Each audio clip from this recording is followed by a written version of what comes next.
많은 분들께 심리적 끼쳐드린 점 다시 한번 진심으로 사과드립니다. 네, 조사 과정에서 다 솔직하게 말씀드리겠습니다. 2차 소환 조사에서 어떤 저는 마약 관련 범죄에 대해서 사실이 없고요.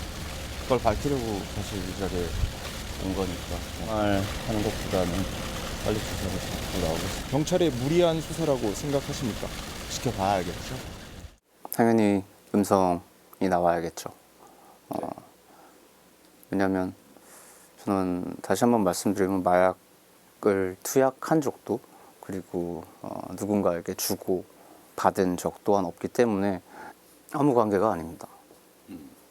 어눌하게 보인다거나 문맥에서 많이 벗어난다든가 고칠 수 있으면 고쳐야겠죠. 근데 저는 제 생각과 적어도 신념을 말함에 있어서 고민을 많이 할 뿐이지 헛소리를 하는 건 아닙니다.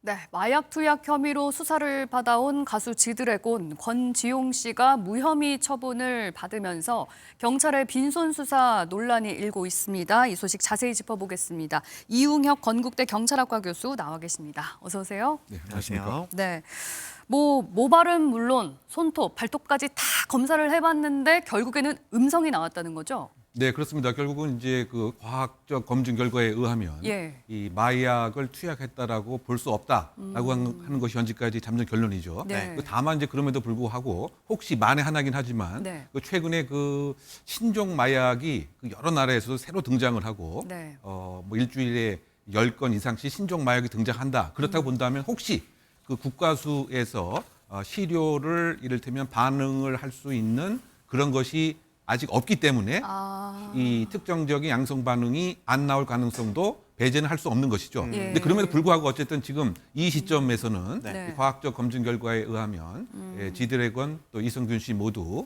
네. 정밀 감정을 거쳤음에도 네. 마약을 투약한 것으로는 인정할 수 없는 것이 과학적 결론으로 일단 볼 수가 있겠죠. 네. 지금 현재 검사 기술로서는 그렇다면 어느 시점까지 투약한 혐의들을 밝혀낼 수 있는 건가요? 지금 기술로는? 예를 들면 이제 우리가 그 소변 검사라고 하는 이제 시약을 사용한 간이 검사 같은 경우는 일주일 남짓 기한입니다. 네. 그러다 보니까 이것은 처음에 초동 조치에서 예를 들면 강제 처분을 할 것인가 여부를 결정하는 단순한 방법에 불과하다 한다면 네. 이제 정밀 검사가 이제 들어가는 것이 이 모발을 통한 정밀 검사인 거죠. 네. 그래서 모발 같은 경우에는 10개월에서 12개월 정도 기간에서 판정을 할 수가 있고요. 예. 그러니까 정밀 검사라고 하는 것도 결국은 이 장비 장구가 더 고성능이고 네. 이른바 불순물, 제거 불순물 등을 방해하는 물질을 제거하고 네. 그다음에 그 판정 기준을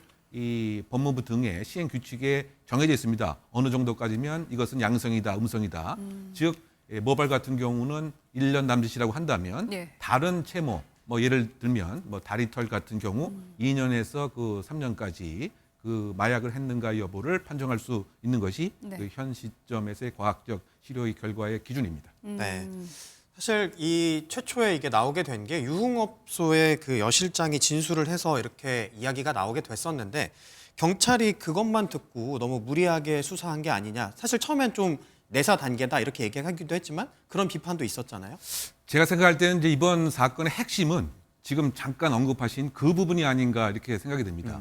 좀 원천적으로 이 사건이 어떻게 불거지게 된 것인가 예. 이것에 좀 초점을 맞춰야 될 것 같은데요. 예. 사실상 지금 이 여 실장과 네. 이 여 실장의 소위 말해서 유흥업계 뭐 후배로 알려진 이런 그 사람이 네. 마약을 투여했다라고 하는 것을 이 후배의 남자친구한테 들켰습니다. 예. 그래서 사실은 이 경찰에 신고를 하려고 했던 것을 이 여 실장이 그 무마하는 이런 단계, 뭐 1,000만 원을 주겠다 이런 무마하는 과정이 있었는데 네. 종국적으로는 9월 12일 날 인천경찰청에 이 신고가 이루어지게 된 거죠. 예. 그리고 나서 이틀 후에 왜 그런가 모르겠지만 그 해킹범이 이 여 실장에게 여러 가지 위협을 하고 있다, 협박을 하고 있다, 돈 1억 원을 달라라고 하는 내용을 네. 사실상 그 이성균 씨에게 이렇게 전달함으로써 이 사건이 사실상 공식적으로 드러나게 된 계기가 되었던 거죠. 네. 왜냐하면 이성균 씨 같은 경우는 이것은 공갈 협박이다 뭐 등의 그 취지로 고소를 했기 때문에 네. 그래도 어쨌든 3억 원을 전달하게 됐습니다. 네. 근데 어쨌든 이거 진짜 해킹범이 있는가 여부는 모르겠지만 말이죠.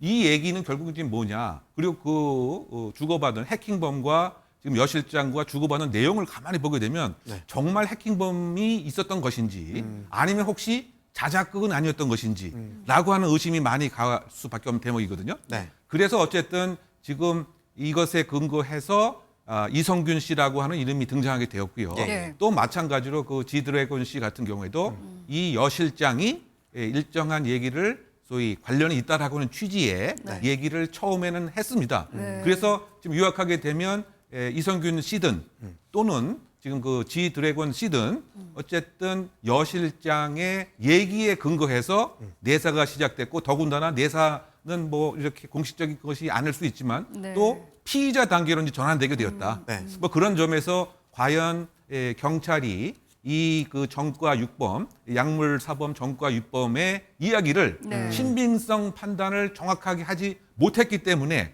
이런 결과까지 지금 치닫게 된 것은 아닌가? 네. 저는 그렇게 이 사건을 보고 있습니다. 네. 이선균 씨 얘기를 해주셨는데 이선균 씨 같은 경우는 어쨌든 돈은 좀 건넸던 상황이고 그리고 이제 그 투약에 대해서는 어쨌든 지금까지는 음성으로 나와 있는 건데 이와 관련해서 아까 이야기도 해주셨지만 이게 신종 마약이 늘어나면서 수사가 더 어려워지는 거 아니냐 뭐 이런 이야기도 나오고 있거든요. 그런 부분은 또 어떻습니까? 그러니까 그 이제 이성균 씨와 그 지드래곤 씨의 이 사건의 내용은 그 결이 상당히 좀 다른 것 같습니다. 네. 지금 먼저 그 이성균 씨 같은 경우에는 왜 이 이야기가 나왔느냐? 경찰이 2차 소환 조사 결과 후에 기자들에게 말한 그 취지가 여 실장한테 속아서 무엇인가 모르는 것을 투약을 했다. 근데 이 얘기는 결국 뭐냐면 두 가지 중 하나겠죠. 네. 마약인 줄을 모르는 상태에서 고의성 없이 마약을 투여했다라고 하는 이런 설명이 하나 가능한 것이고요. 네. 또는 어쨌든 음성 반응이 나왔기 때문에 네. 이 사실도 혹시 결국은 이 마약 자체가 없었던 것은 아니냐.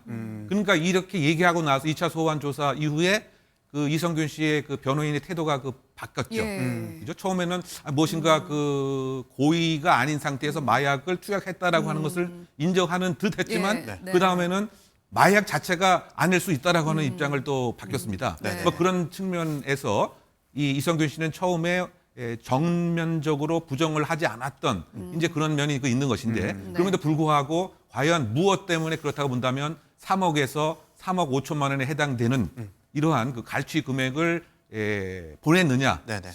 또 지금 말씀드린 것처럼 어쨌든 이 마약을 투약했다라고 하는 사실은 인정한 것은 아니냐. 뭐 그런 면에서 지금 계속 지금도 수사가 진행 중인 것 같고요. 예. 반면 이제 그 지드래곤 씨 같은 경우에는 이 오늘 그 모두에 잠깐 설명하는 바와 같이 이 혐의 없음으로 불송치 결정을 지금 하는 것으로 알려져 있기 때문에 네. 네. 즉 요약하게 되면은 지드래곤 씨는 수사가 종결된 것 같고 네. 지금 그 이성균 씨는 계속 수사가 진행 중인 것으로 요약할 수가 있을 것 같습니다. 네. 현재 기술로서 신종마약 수사가 계속 어려워질 수밖에 없다라고 말씀을 해주셨습니다만 만약에 탈색을 한다든지 제모를 한다든지 이러면은 또 더 검사 결과를 받기가 어렵지 않나요? 그렇죠. 그래서 일반적으로 이제 그 마약 그 사범들의 예. 이 수사를 피하는 전형적인 그 방법이 네. 그 제모인 거죠. 예. 그 머리부터 이제 모든 이 채모 자체를 이제 없애게 되면 사실상은 이 치약 반응과 검사를 하는 것 자체가 불가능해질 수가 있기 때문에 네. 네. 또 두 번째 방법은 지금 잠깐 언급을 하신 바와 같이 네. 탈색을 하거나 염색을 하게 되면 예. 그 화학 구조에 상당 부분 오염이 되거나 영향을 받아서 네. 안 나오는 수도 상당 부분 있습니다. 이런 것들을 보완할 수 있는 기술들은 없나요? 그 현재까지는 사실상 그게 지금 한계가 있을 수밖에 없습니다. 왜냐하면 그 화학 구조로 결국은 이제 마약인가 여부를 이제 판정하기 때문에 말이죠. 네. 그래서 지금 그 지드래곤 씨 같은 경우도 좀 입장이 좀 달라지는 것으로 제가 기억을 합니다만 네. 처음 그 조사를 했을 때 경찰은 완전히 다 제모를 하고 나왔다. 그런데 이 지드래곤 씨 이 변호인의 입장에서는 그렇게 하지 않았다.